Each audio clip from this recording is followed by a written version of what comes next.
생명을 구원하는 사역을 하는 스데반에게 어둠은 가만히 있지를 않습니다. 우리가 신앙생활하면서 바르게 살고 전도하고 하나님의 영광을 살 때 아무런 일이 없다는 것은 있을 수가 없습니다. 반드시 어둠들은 저항하게 되어 있습니다. 스데반의 사역을 방해하는 자들이 공권력과 자기들이 주도권을 가지고 그를 불러다가 스데반을 신문할 때 스데반은 지난주 말씀했던 것처럼 이스라엘의 역사를 가지고 그대의 사역을 변론하는 겁니다. 지난주 설교를 한번 기억해 보십시오. 하나님은 저 시골에 사는 갈대아 우르르에 사는 아브라함이 75세 찾아오셔서 나타나셔서 말씀하셨습니다. 그리고 아브라함에게 약속하셨습니다.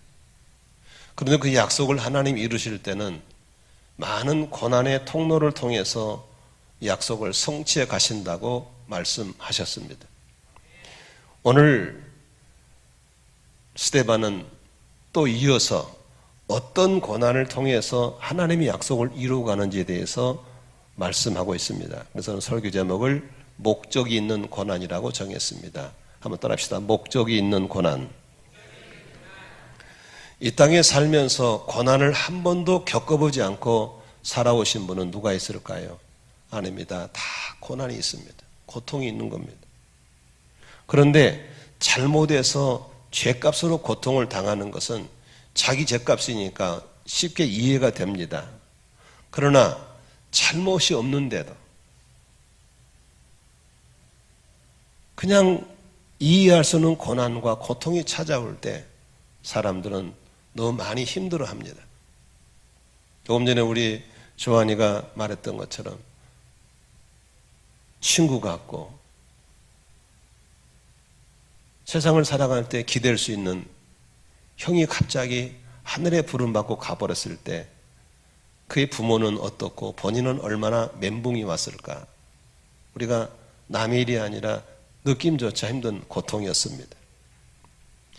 어떤 사람은 갑자기 사업에 어려움이 있어서 재정적인 고난이 오고 또 질병의 고통을 겪기도 하고 관계가 깨지는 고통을 겪기도 합니다. 저는 어제 화성에 살고 있는 40대 중반 주부와 짧은 통화를 하면서 정말 너무 힘들게 살아가는 그를 보면서 무슨 말을 할 수가 없었어요. 갑자기 남편이 자기를 미워하고 싫어하고 외도를 하고 그리고 이혼하자고 그러고 아들 셋을 데리고 사는 것이 너무 힘들어서 하루에 15시간을 일을 한대요.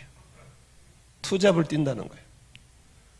15시간을 뛰어도 아이들을 살려낼 수가 없다는 겁니다. 너무 힘들다고. 왜 나에게 이런 고난이 왔는지 이해할 수가 없다는 겁니다. 지난주 뉴스 보셨듯이 서울 목동에서는 한의사, 30대 후반인 한의사가 4살짜리, 5살짜리 아이를 죽이고 자기 부인을 죽여놓고 자기는 고층 아파트 뛰어내려서 자살해 죽었습니다. 그리고 많은 분량의 유서를 남기면서 미안하다고, 너무 힘들어서 못 견디겠다.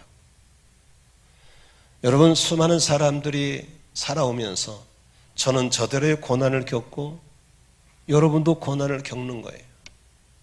자녀를 보면서 우리 자녀들이 겪고 있는 고난을 보는 거예요. 그런데 고난을 잘 이겨내면 이거의 다이아몬드가 되고 금은 보화가 되는데 고난을 잘못 이해내면 정신적인 멘붕이 와서 우울증이 걸리고 미쳐버리고 극단적인 선택을 하게 되고 더 분해해지는 걸 많이 볼 수 있는 거죠.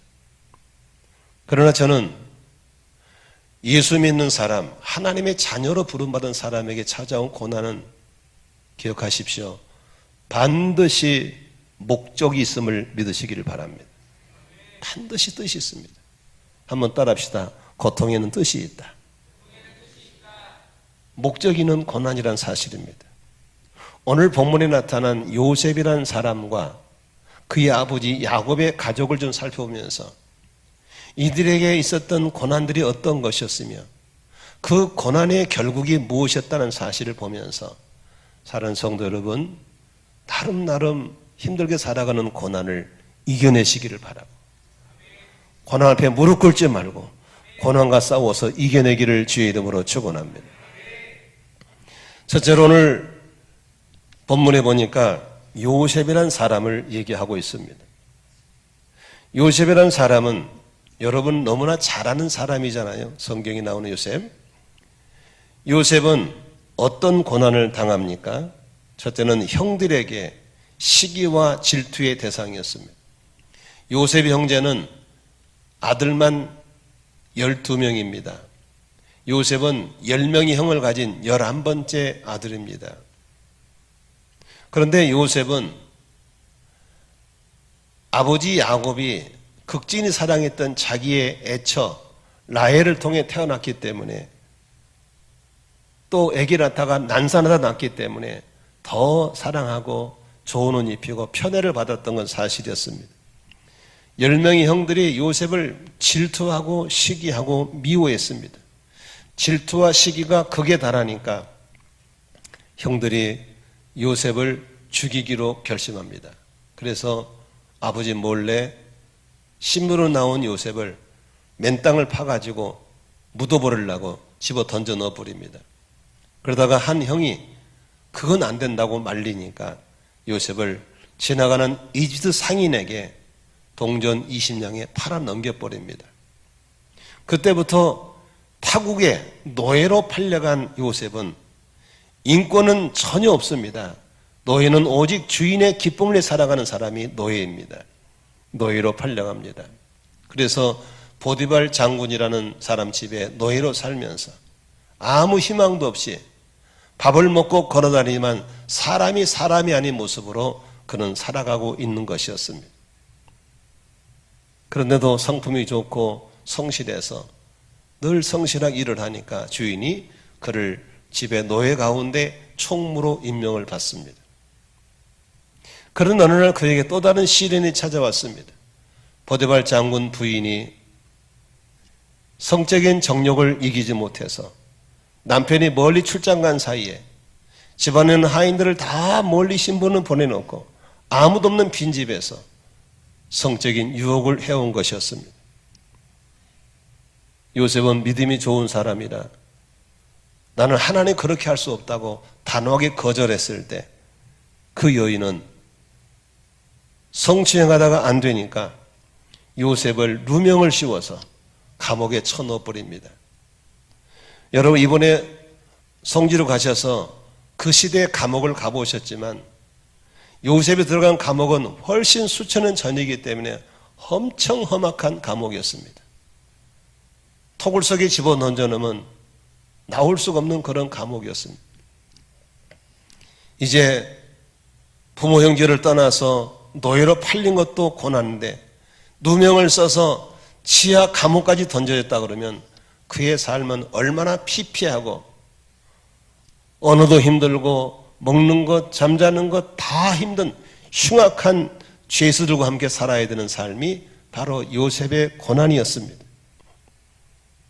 그러나 그곳에서도 낙심하지 않고 하나님 뜻이 있는 걸 믿고 성실하게 살아가는 요셉에게 이제는 간수들에게 인정받아서 그 가운데 죄수들을 돌보는 총무가 되었습니다. 그런데 어느 날 그의 삶에 어떤 변화가 왔습니다. 그것이 뭐냐면 그 이집트의 왕을 최측근에 섬기는 참모진들 가운데서 두 사람이 잘못을 해서 감옥에 들어왔습니다. 함께 감옥 생활을 하게 된 것이었습니다. 그런데 어느 날 두 사람이 한시에 꿈을 꿉니다.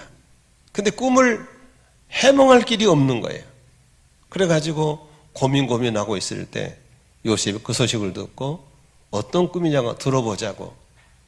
그래서 꿈 얘기를 하는데 하나님이 요셉에게 지혜와 계시를 주셔서 꿈을 해몽을 해줍니다. 결국 꿈대로 한 사람은 꿈을 해몽한 데 한 사람은 3일 만에 사형을 당하고 4일 만은 억울함이 풀려서 석방되게 됐습니다. 그때 요셉이 석방되어 나간 사람에게 간곡히 부탁합니다. 가서 이 나라의 왕을 만나시게 되거들랑 저의 억울한 부분을 조금 말씀드려 주셔서 제가 감옥에서 나갈 수 있게 해 주십시오. 노예에서 벗어난 게 아니라 감옥에서 벗어나는 것이 자기의 유일한 바람이었습니다. 고향으로 돌아가는 것이 아니라 그건 아주 멀리 있는 꿈이었고 감옥에서 나갈 수 있는 것이 유일한 소망이었습니다. 그때 석방에 나간 사람이 하는 말이 걱정하지 말라고. 내가 나가면 반드시 왕에게 너의 억울함을 얘기해서 석방시켜 주겠다고 호언장담을 했습니다. 이렇게 은혜를 잊고 나간 사람이니까 은혜를 잊지 않을 줄 알았습니다. 아무리 감옥에서 기다려도 소식이 없습니다. 다시 말하면 화장실 들어갈 때와 나올다는 것이 인간이라는 사실을 요셉이 몰랐던 것 같습니다. 까마득히 잊어버렸습니다. 제가 이 감사 칼럼을 쓰게 된 것도 마찬가지입니다. 우리들 교인들 형편에서는 200만 원 내고 성수리로 갈 만한 사람 별로 없습니다. 30명 모아지기 어렵습니다. 그래서 정말 큰 결단하고 장로님들과 함께 협의해서 50%를 지원해 준 거거든요. 아마 우리에게 30년 역사에 쉽지 않습니다.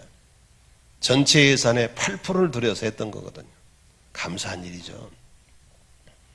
다 환경들이 묶여서 그렇게 일주일간 비기가 힘든 상황인데도 불구하고 하나님의 은혜로 이 모양점으로 갔었잖아요. 감사할 일이죠. 갈 때 문제성이 많은 집, 조금 나왔던 분도 그 중에 한 분입니다. 문제성이 많은 집, 가다가 건강 문제로 어렵게 당할 거라는 예상했던 분들이 있었지만 하나도 문제 없이 아무도 안 다치고 잘 받고 시간 은혜 받고 왔거든요. 감사할 일이죠. 저는 솔직히 말해서 좀 용서하고 들으세요. 다를 때는 잘 안 보지만 그 다음 주일날에 내가 감사항목들 다 챙겨봤어요. 근데 31명 중에 9명 감사했더라고요. 내가 너무 충격받았어요. 이야, 이것이 우리 교회 현실이라면 이게 아닌데. 감사를 잊어버린 거예요. 그렇게 석방되었으면 바로 찾아가서 왕이시여 가보니까 이런 분이 있습니다. 내가 봐도 어렵지다. 이런 문제를 까마득히 잊어버렸어요. 옆 사람 인사합시다. 우리는 그러지 맙시다. 시작. 세월이 지났어요. 요셉은 여전히 감옥 생활하고 있어요. 그런데 하나님이 어떻게 합니까? 이러한 어려움 속에 있는데 그 어려움 하나하나는 다 하나님이 계산이 있었더라고요.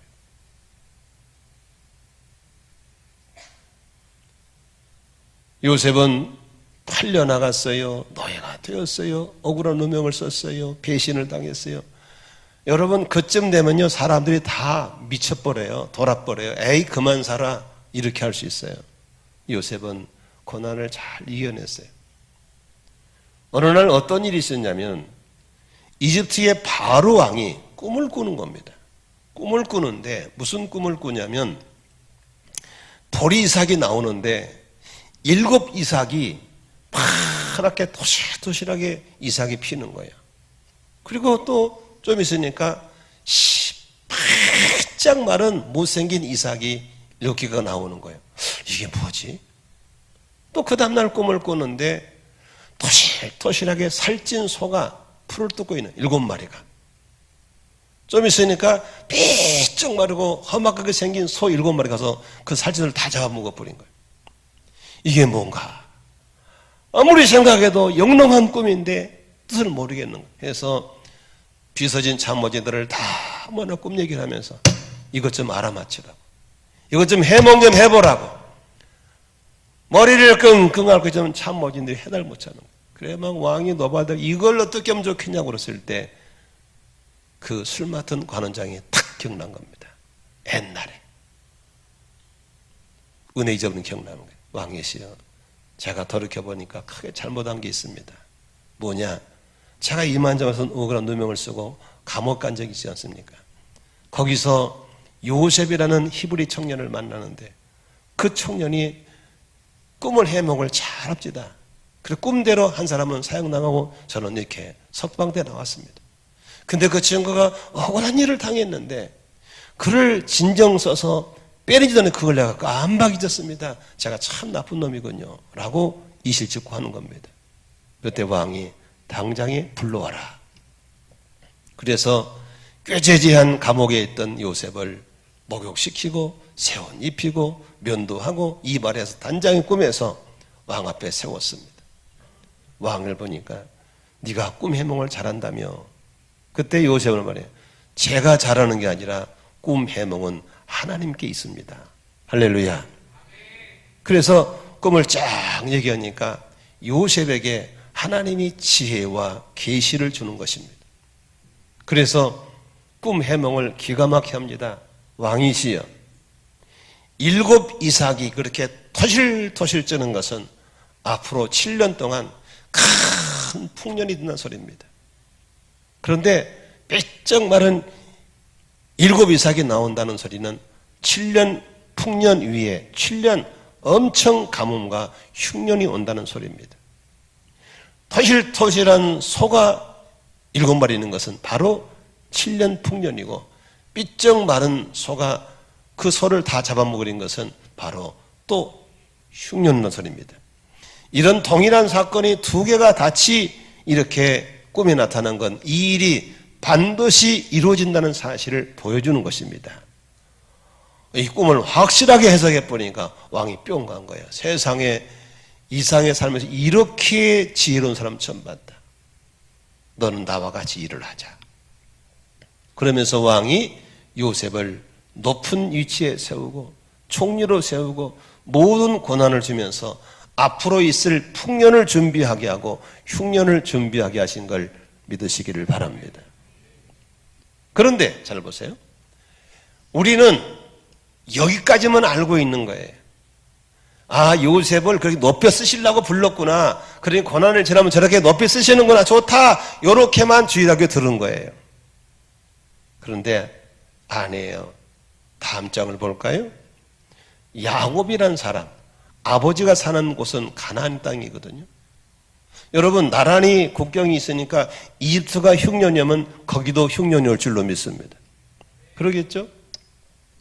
근데 거기 흉년이 왔는데 얼마나 힘들었는지 재정이 어렵고 먹을 거리가 없다고 성경에 써 있어요. 그래서 여러분, 사람이 먹을 거리가 없으면요 미쳐버립니다. 3일 굶으면 남의 집 담 넘어간다고 그러잖아요. 지금은 워낙 우리나라가 잘 살아서 다 배가 나오고 온 국민이 다이어트나 힘들죠. 그런데 과거 우리나라가 일제시대 때 무서운 흉년을 겪은 적이 있습니다. 저희 아버님이 1916년생입니다. 우리 아버지가 어렸을 때 겪었던 일제시대 때 가난을 얘기하는데 풀뿌리 뽑아먹고 나무 껍질 벗겨 먹고 그 시절을 얘기해 주셨습니다. 1997년 6년경에 북한에 200만 명이 굶어 죽는 대기근 재앙이 있었습니다. 그때 여러분이 아시는 제임스 김 선교사님이 그 땅을 들어가는 겁니다. 육군 소령 출신이 이북에 들어가기 위해서 호주 시민권을 따가지고 들어간 겁니다. 그때 막 굶어 죽을 때 거기 가서 그 사실을 보고 온 제임스 김의 말입니다. 산길을 지나가는데 풀이 수북이 쌓였다. 거기는 바로 시신이 묻혀있는 곳입니다. 풀로 덮여있고 군데군데 사람이 쓰러져 죽어 있는 겁니다. 얼마나 굶주림이 무서운지에 대해서 여기 계신 분은 아무도 모를 겁니다. 이번에 성지순례 가서 사마리아 성이라는 걸 들어갔습니다. 여러분 성경에 사마리아 성 나오잖아요. 아람 군대가 성을 막고 있으니까 나갈 수가 없는 겁니다. 성 안에 먹을 게 없는 거예요. 그러니까 배가 고프니까 말이죠. 엄마들끼리 오늘은 네 아들 삶아 먹자. 내일은 우리 아들 삶아 먹을게. 아기를 삶아 먹는 거예요.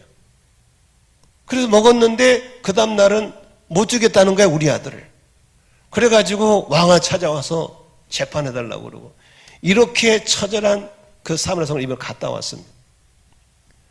여러분, 이렇게 굶주리니까 75명이라는 대가족을 가진 야곱이 어떻게 할 수가 없으니까 야곱의 귀에 이집트에는 양식이 있다는 소식을 듣는 거예요. 왜? 거기는 요셉이가 풍년 때 잘 저장해놔서 흉년에 쓸 수 있는 걸 준비해놨기 때문인 걸 믿으시기 바랍니다.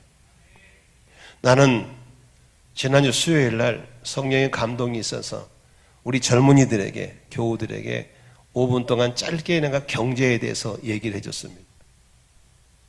나는 특히 청년들, 사랑하는 청년들, 경제를 몰라도 너무 모릅니다. 진짜 안타까울 정도로 모릅니다. 이 정부가 하고 있는 경제정책이 상당히 불안한 요소가 많습니다. 포퓰리즘, 조심하셔야 됩니다. 지금 곳곳에 자영업이 안 돼서 문 닫는 가게가 속출하고 있습니다. 지금 나타난 현상을 봐서는 모릅니다. 그러나 이미 망해버린 그리스, 베네수엘라가 우리에게 준 교훈이 있습니다. 공짜 돈 좋아하면 안 됩니다. 아멘 안 하시는 분들은 받고 있는 게 있나 보이는데 공짜 돈은 좋은 게 아닌 걸 믿으시길 바랍니다. 경제는 간단합니다. 일해서 노동해서 버는 돈이 내 돈이지 그냥 받는 수당 좋은 것 아닙니다. 청년들 죽이는 겁니다. 청년 실업수당 안 좋은 겁니다. 무료급식 좋은 것 아닙니다. 교복 그냥 입혀주는 것 좋은 것 아닙니다. 진짜 어려운 극빈자들, 노약자들은 당연히 도와줘야 됩니다. 너무 안타깝습니다. 매 정권마다 늘어난 부채를 서로 책임 떠넘기고 줘버리고 계속 빚지고 나라 운영해 나가고 있습니다. 이제 부채가 너무 많아서 이건 죽었다 깨어나도 갚을 부채가 못 됩니다. 이거 반드시 거품이 밀려오고 있다는 사실을 우리는 알아야 될 줄로 믿습니다. 책임질 못할 부채 누가 책임지겠습니까? 나라가 망하는 겁니다. 무조건 대출받아서 집 사고 보고 대출받아서 차 사고 파는 이 민족성 앞에 이 부채는 누가 갚습니까? 망해야 되는 겁니다. 망하는 길로 가는데 불구하고 아무도 준비 안 하고 내일이 없다는 사실, 이거 안 되는 겁니다. 다시 한번 부탁드립니다. 요셉이 풍년 때 준비했던 것처럼 지금 아무런 일이 없을 때 흉년을 준비하는 성도가 되시기를 바랍니다. 어떻게 준비할까요? 고정지출을 줄이십시오. 가능한 지금 있는 부채를 줄이십시오. 그리고 가능한 위기 때 쓸 수 있는 현금을 확보하시기를 바랍니다. 그러면 위기는 우리에게 기회가 될 줄로 믿습니다. 이런 경고를 못 들은 사람들은 어쩔 수 없습니다. 쓰나미에 밀려 갈 수밖에 없다는 사실입니다.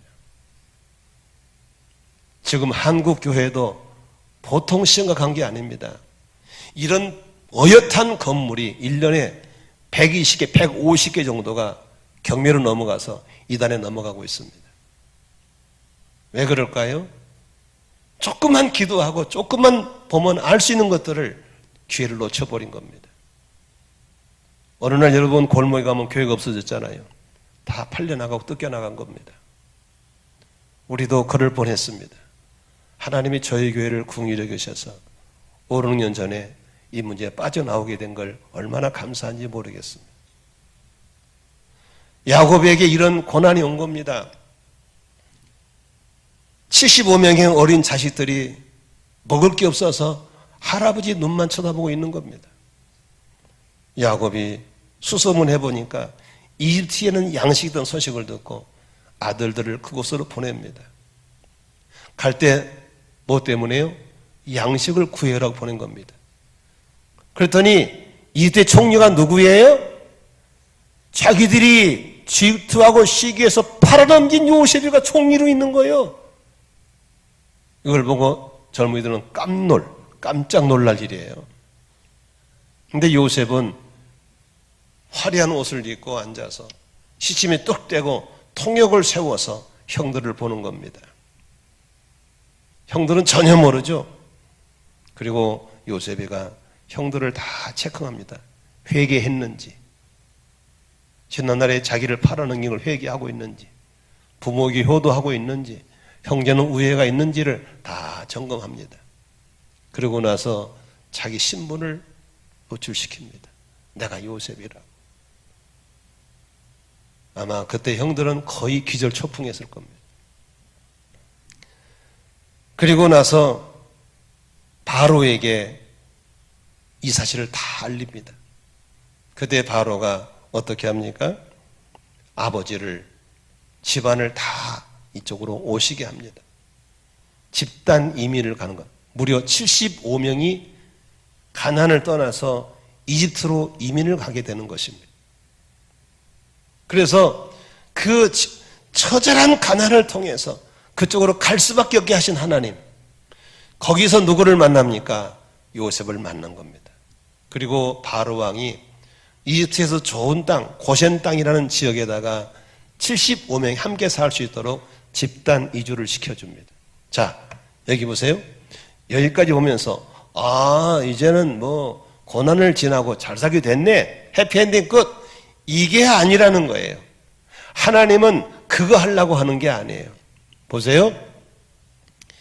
야곱의 아버지가 이삭이죠. 이삭의 아버지가 아브라함이죠. 아브라함이 75세 때 하셨던 약속이 있잖아요. 내가 너에게 지시할 땅으로 가라. 하늘의 별을 봐라. 그렇게 많은 별처럼 네 자손이 번성해서 나라를 이루어줄 것이다 했거든요. 그때 여보 아브라함이는 애기 하나도 없었어. 근데 그 약속이 믿어지겠냐고요. 근데 아브라함은 순수했어요. 하나님은 좋으신 분이니까 그렇게 하실 거야. 약속을 믿었어요. 근데 약속이 이루어졌나요? 안 이루어져. 겨우 힘써 낳은 게 하나 딱 났어. 그 다음 때도 힘써 낳는 게 쌍둥이 한 번으로 끝났어. 그런데 1대가 지나고 2대가 지나고 3대가 지나고 4대 됐었을 때 하나님이 그 일을 이루시기 위한 그 마스터 플랜을 열어가시는 거예요. 그래서 이스라엘 백성들을 이집트에 들어가서 75명에 살게 만들고, 아멘이시죠? 그 그림을 이루기 위해서 하나님께서는 요셉을 보내야만 했고, 그 그림을 이루기 위해서 흉년이 오게 만들었고 배고픔을 갖게 했고, 그래서 그쪽으로 가게 하신 걸 믿으시기를 바랍니다. 우리는 스토리를 다 하니까 그러네 그러지만 아브라함은 모르는 거예요. 이삭도 몰랐던 거예요. 야곱도 몰랐던 거예요. 요셉은 팔려가면서도 모르는 거예요. 아직도 모르는 거예요. 하나님은 약속하시고 그 그림을 그려가기 위해서 고난이란 걸 사용하시는 걸 믿으시기를 바랍니다. 제가 2, 3년 전에 여름 휴가를 맞아서 춘천에 있는 어떤 유명한 화가집에서 며칠을 묵은 적이 있습니다. 그때 그 권사님이 수채화를 잘 그리시는데 저희 아내를 좋아하시면서 우리 아내에게 그림 하나 그려주겠다 그러면서 하얀 면 티에다가 그림을 그리시는 거예요. 그도 티도 사이즈가 비슷해가지고 가지고 있다면서 이런 하얀 티를 갖다 놓고 즉석이 그리는 겁니다. 그런데 우리는 도대체 모르겠더라고요. 처음에 척 이게 뭔지 모르겠어. 칙칙 아무리 봐도 모르겠는 거예요. 그렇다고 물어볼 수도 없고, 권사님 뭐 그리세요? 두고 보면 알아요. 바다예요? 두고 보면 안다니까. 산 그리는 거예요? 아니 두고 보라고. 모르겠는 거예요. 그런데 척 계속 보니까 그림이 싹 드러나는 거예요. 산이 나오고 냇가가 나오고 바닷가가 나오고 나무가 나오고 꽃이 나오고 나오는 거예요. 여러분, 하나님이 지금 우리 민족을 향해서, 여러분을 향해서, 나를 통해서, 여러분 개인의 삶을 통해서 하나님이 멋있는 목적을 갖고 있는 걸 믿으시기를 바랍니다. 그런데 그 목적을 이루어가는 과정 속에서 이해가 돼요? 이해가 안 되는 거예요. 왜 나에게 이런 일이 있냐고, 왜 이런 슬픔을 당했냐고, 이런 고난이 왔냐고 때를 써도 그분은 설명하지 않습니다. 나는 여러분 이런 겹치기는 그 요셉이 어떻게 고난을 이겨낼 수 있었을까? 그 야곱이 어떻게 고난을 이겨냈을까? 그리고 어떻게 하나님의 목적에 갈 수 있었을까에 대해서 오늘 본문에 참 몇 가지 재미있는 위로를 주고 있어요. 첫 번째 볼까요? 7장 9절 한번 같이 읽습니다. 시작. 그런데 그 족장들은 요셉을 시기에 이제 팔아넘겼습니다. 그러나 하나님께서 그와 함께 하셨으니 믿으시면 아멘 하십시다. 팔려가서 노예가 되는 과정 속에서도 하나님은 요셉과 함께 하셨습니다. 사랑하는 성도 여러분, 고난이 너무 힘드시죠? 관계의 고난, 질병의 고난, 형을 잃어버리고 자식을 잃어버린 고난 너무 힘드실 거예요. 가난해서 힘든 고난, 몸이 아픈 고난. 그러나 여러분 고난을 여러분이 혼자 겪어라 놔두지 않으셨어요. 하나님이 함께 하시는 거예요. 아멘이시죠? 하나님이 함께 하셨어요. 두 번째 10절 보세요. 같이 읽습니다. 시작. 모든 환난에서 그를 건져내시고 그의 은총과 지혜를 주셨고 이집트의 발에 총애를 받게 하셨습니다. 여기 보세요. 하나님은 고난 가운데 내비둔 게 아니요 환난에서 건져주셨어요. 바울은 그렇게 말하죠. 하나님은 우리가 감당할 시험만 주시고 감당하지 못할 시험을 피하게 하시는 걸 믿으시길 바랍니다. 내가 한 게 아니에요. 하나님이 다 이기게 해주시는 거예요. 무슨 시험을 만나든 무슨 고난을 이길 수 있다. 왜? 하나님이 함께 하시니까. 이길 수 있다. 왜? 감당할 수 있게 하시니까. 이길 수 있다. 왜? 못하면 피할 길 주실 것이니까. 이 하나님 믿으시면 아멘 하십시다. 그러므로 고난을 두려워하지 말고 담대하게 도전할 수 있기를 주의 이름으로 축원합니다. 때를 따라서 건져주시고 때를 따라 은총을 주시고 때를 따라 지혜를 주시고 때를 따라 돕는 사람 붙여주시기도 하는 하나님인 걸 믿으시길 바랍니다. 너무나 감사하잖아요. 그런데 요셉은 그런 고난을 당하면서 우리 같으면 미치겠네 죽겠네 별소리 다 하잖아요. 그런데 요셉은 한 번도 그러지 않습니다. 누구를 원망한 적도 없고 불평한 적도 없고 바보처럼 그냥 꾸벅꾸벅 살아가고 있었습니다. 비결이 뭘까요? 그것은 창세기 50장 20절에 보면은 잘 써 있습니다. 한번 찾아보세요. 창세기 50장 20절에 보면은 요셉이 어떤 마음으로 고난을 이겨냈는가에 대한 좋은 비결을 얘기하고 있습니다. 한번 같이 읽도록 하겠습니다. 시작. 형님들은 나를 해치려고 하였지만 하나님은 오히려 그것을 선하게 바꾸셔서 오늘과 같이 수많은 사람의 생명을 구원하셨습니다. 여기 보십시오. 형들이 나를 팔아넘긴 건 해치라는 사실을 인정하고 있는 거예요. 그러나 여러분 하나님은 그것을 어떻게 바꾸셨어요? 선하게 바꿔버리십니다. 믿으시면 아멘 하십시다. 하나님은 무슨 일을 만나든지 합력하여서 더 좋게 더 좋은 방법으로 바꿔버리신 분인 걸 믿으시면 아멘 하십시다. 그래서 오늘처럼 이렇게 다 굶어 죽어가는 흉년 때 우리 가족 모두를 살려버리시는 하나님이십니다. 그렇게 하려고 나를 먼저 보내셨군요. 그때서 아는 거예요. 아멘이시죠? 요셉이가 팔려갈 때 알았을까요? No. 감옥 갈 때 알았을까요? No. 배신당할 때 몰랐어요. 그러나 그렇게 가보니까 결국은 왜 내가 총리가 됐지? 알고 보니까 우리 가족을 구원하시게 하려고 나를 먼저 보내셨구나. 아멘이시죠? 항상 우리는 뒷북치고 깨달은 거요. 그러지만 요셉은 감사했던 것은 그런 하나님을 믿고 있었기 때문인 걸 믿으시 바랍니다. 그러므로 지금 이해가 안 되고 깨닫지 못해도 하나님의 뜻이 있는 걸 믿으시길 바랍니다. 걱정하지 마세요. 로마서 8장 28절 너무나 잘 아는 구절들이죠. 하나님을 사랑하는 사람들, 곧 하나님의 뜻대로 부르심을 받은 사람들에게는 모든 일이 서로 협력해서 선을 이룬다는 것을 우리는 압니다. 압니다. 아멘이시죠? 합력의 선일 걸 믿으시면 아멘 하십시다. 그때는 이해가 안 됐어. 그러나 이해가 안 돼도 불평하지 않고 절망하지 않고 좌절하지 않은 이유는 하나님은 합력하여 선을 이룰 걸 믿기 때문인 걸. 하나님이 좋으신 분인 걸 믿으시면 아멘 하십시다. 하나님 전능하신 걸 믿으시면 아멘 하십시다.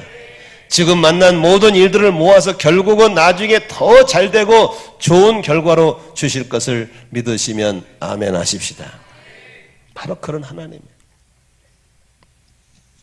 그러므로 우리는 고난 당한 것 자체가 힘들고 어렵지만 고난은 뜻이 있고 목적이 있다는 사실을 믿으시기를 바랍니다. 그리고 인생을 볼 때는 부분을 보지 말고 전체를 보고 통째로 보는 눈을 가질 필요가 있습니다. 바로 이 깊은 골짝, 깊은 계곡이 있었기 때문에 아름다운 설악산이 있는 것이고 치악산이 있는 겁니다. 민둥산, 광덕산에는 계곡이 없습니다. 그러나 치가 떨리고 악이 받치는 치악산, 설설기는 악산, 설악산 가보세요. 얼마나 산이 멋있는지 몰라요. 인생이 멋있고 아름답게 보이는 건 바로 그런 깊은 고난의 계곡을 통과했다는 사실을 알 수 있는 거예요. 그러므로 우리 주안의 눈물은 다이아몬드가 될 때가 올 것을 믿으시길. 할렐루야. 여러분, 고난을 이겨야 됩니다. 고난을 못 이기면 바보가 되지만 고난을 이기면 다이아몬드가 되는 겁니다. 아직 게임 끝난 게 아니잖아요. 아멘이시죠? 아직 인생 안 끝났잖아요. 아브람 때는 아무것도 없었어요. 이삭 때 아무것도 없었어요. 야곱도 별 볼 일 없었어요. 그러나 하나님의 시계는 돌아가고 있었고 하나님의 계획은 진행되고 있었고 하나님의 역사는 이루어져 가고 있는 걸 믿으시길 바랍니다. 아멘. 하나님은 지금도 일하고 계신 거예요. 믿으시죠? 그러므로 우리 왜 나만 겪는 고난이냐고 불평하지 말고 왜 나만 당한 슬픔이냐고 낙심하지도 말고 오늘도 좋으신 하나님 바라보면서 약속하신 하나님, 그걸 성취해 가신 하나님, 오늘도 고난을 통해서 그 일을 진행하신 하나님, 뜻없는 목적, 고난 없는 목적이 없습니다. 반드시 고난 속에는 뜻이 있고 목적이 있는 걸 믿으시길 바랍니다. 욥이라는 사람은 많은 고난을 겪고 나서 하는 말이 뭐라고 그랬어요? 내가 그동안에 귀로만 듣던 하나님을 내가 눈으로 보게 되었습니다. 이 고백과 함께 욥은 어떤 복을 받습니까? 잃어버린 축복의 갑절을 받고 잃어본 자식을 다 보상받고. 할렐루야. 시편 기자는 이렇게 말합니다. 고난을 당한 것이 내게는 오히려 유익하게 되었습니다. 그 고난 때문에 나는 주님의 율례를 배우게 되었습니다. 고난이 유익이 될 때가 있는 걸 믿으시길 바랍니다. 여호수아와 갈렙은 그렇게 말합니다. 고난은 내 밥이다. 아무도 아멘 안 하시죠? 고난은 밥입니다. 그거 먹어버리면 됩니다. 하나님 소화시킬 줄로 믿습니다. 오늘도 고난당한 성도님들 하나님이 함께 하신 걸 믿으시기 바랍니다. 건져줄 걸 믿으시기 바랍니다. 때를 따라 지혜도 주시고 은총도 주실 걸 믿습니다. 아멘. 지금도 하나님의 놀라운 마스터 플랜은 진행되고 있는 걸 믿으시기 바랍니다. 이해가 안 될 때 물어보면 두고 봐. 두고 보면 알게 될 줄로 믿습니다. 하나님은 대를 이루어가면서 이루신 거지 금방 이루어진 게 아니에요. 컵라면이 아니에요. 천천히 가문의 역사를 이뤄가시고 우리 교회를 역사 이뤄가시고. 저는 늘 생각합니다. 이 교회는 내 때 시작이 끝나는 게 아니라 나와 우리 장로님들은 다음 텀을 위한 기초를 닦아놨다면 다음 텀은 이 기초 위에서 날고 뛸 때가 올 것이다. 할렐루야. 나는 그때 천국가 없을지 모르겠지만 하나님이 이 길을 통해 그 일을 이뤄나가실 줄로 믿습니다. 우리는 그런 기대감을 가지고 지금의 고난을 잘 소화해내야 될 줄로 믿습니다. 신앙이 무엇입니까? 하나님의 약속을 믿고 기다리는 것입니다. 신앙이 무엇입니까? 하나님의 약속을 믿고 바라보는 것입니다. 하나님의 약속을 믿고 오늘 내가 할 일을 꿋꿋이 해나가는 것이 참된 신앙인 줄로 믿으시길 바랍니다. 나는 여러분에게 그런 신앙이 주어지기를 주의 이름으로 축원합니다. 기도하겠습니다.